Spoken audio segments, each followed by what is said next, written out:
guys, ito yung isang tinatawag namin na ang pagta-travel is already one form of training. Kaya tinuturuan ko yung mga kasama ko to conquer their fear kasi the moment masanay ka na kino-conquer yung fear mo, you will be unstoppable.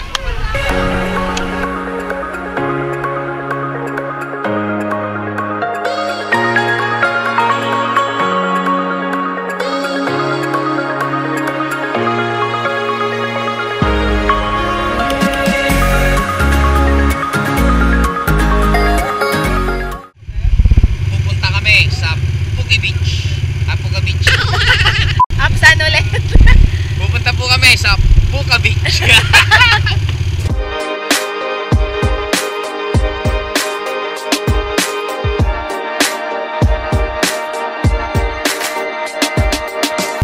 Habang packet kami kanina, medyo masakit sa kamay, lalo first time ko mag-ATV.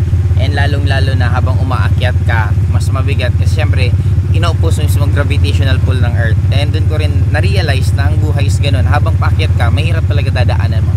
Hindi siya madali, hindi siya para siyang red carpet. Pero isa lang lagi kong sinasabi, kahit gaano man kahirap pinagdadaanan mo, lalo na pagpataas ka ng pataas, sobrang worth it. Kasi kung hindi ako tumaas, hindi ko makita yung ganitong kagandang view.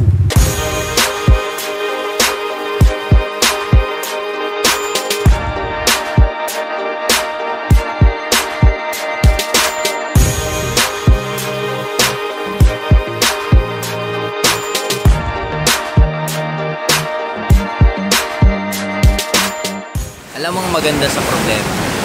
Pag nagkaroon ka ng sobrang daming problema, walang ibang ituturo sa'yo. Kung hindi pwede kang umiyak, but ang pinakadulo dun is mananahimik ka. Mananahimik ka para mas maintindihan at ma-realize mo ano yung dapat na lesson na tinuturo sa'yo ng sitwasyon. Sa sobrang nangyari sa buhay natin ngayon, sobrang bilis, sa dami ng tao, sa dami gusto natin, sa dami ng gusto natin lugar na mapuntahan, sa dami ng gusto natin mga gamit na magkaroon tayo. Darating talaga ang time na minsan kailangan mo ng silencio or silent moment ng life mo. May appreciate mo lang yung nature, appreciate mo yung ganda ng tunog ng alon, yung sarap ng hangin, yung ganda ng view, na actually kung ma-realize mo, napakaswerte natin sa mundong to kasi lahat ng pinakamagaganda, libre. Libre ang hangin, libre ang dagat, libre ang view ganito. Yun ang pinakamasarap. Kaya para sa akin guys is lagi kayong magkaroon ng silent moment sa life nyo para mas ma-appreciate nyo na gaano kayo kaswerte na hanggang ngayon nabubuhay pa rin kayo sa mundo. Kain na guys!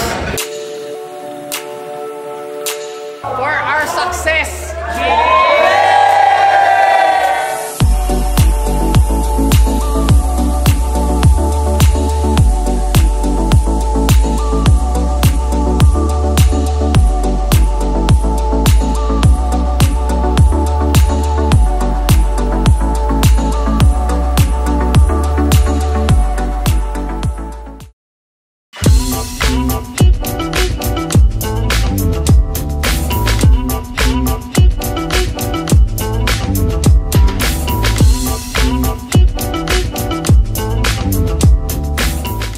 Grabe, bitin na bitin yung ilang araw namin dito sa Boracay kasi sa dami ng ginawa namin ng mga activities. Kaya gustong gusto ko maikot ang Boracay. Kaya gagawin namin ngayon, lilipad na lang kami para mas maikot namin ng mabilis ang buong Boracay.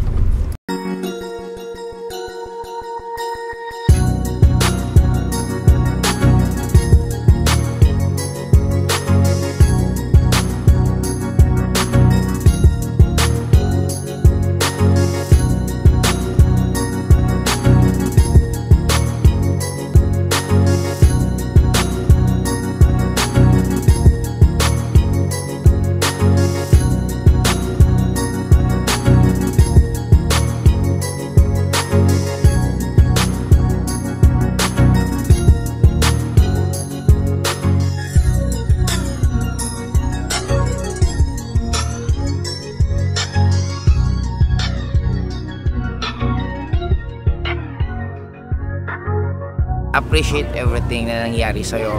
Huwag mo masyadong mag-self-pity. Always be happy kasi kung alam mo lang gaano ka-infinite sa buong mundong to, makikita mo talaga na kailangan mo maging masaya araw-araw sa sobrang ganda ng binigay na buhay sa atin. Memories die out too hard. narinig natin ang word na toilet bowl or sa Philippines inodoro, karamihan mas nananaig ang negative. Pero kung mapapansin nyo at maiisip nyo, sino mag-aakala sa word na toilet bowl magiging negosyo at isa to sa pinakasikat dito sa Boracay ngayon. Sabi nga nila, in every crisis, there's an opportunity. Kailangan mo lang hanapin kung ano yung opportunity na nandyan sa sitwasyon mo. Kasi the moment mahanap mo yan, yung sitwasyon mo na feeling mo hindi maganda, yun ang pinakapapasalamatan mo kasi yan ang maghahatid sa'yo sa susunod na journey mo sa buhay. Kaya, kakain na naman kami. Katatapos na namin. Bye-bye. So if you want something to hold on to, gotta find it first. But here I am, I'm laying under palm trees, waiting for the summer, knowing there's nowhere to go. 'Cause I am happy on this island, wanna be my farmland. I don't ever want to leave, I'm in a tropic club.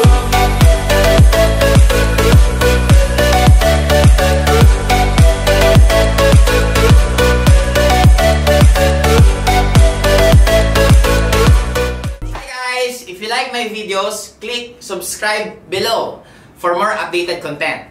Don't forget to share.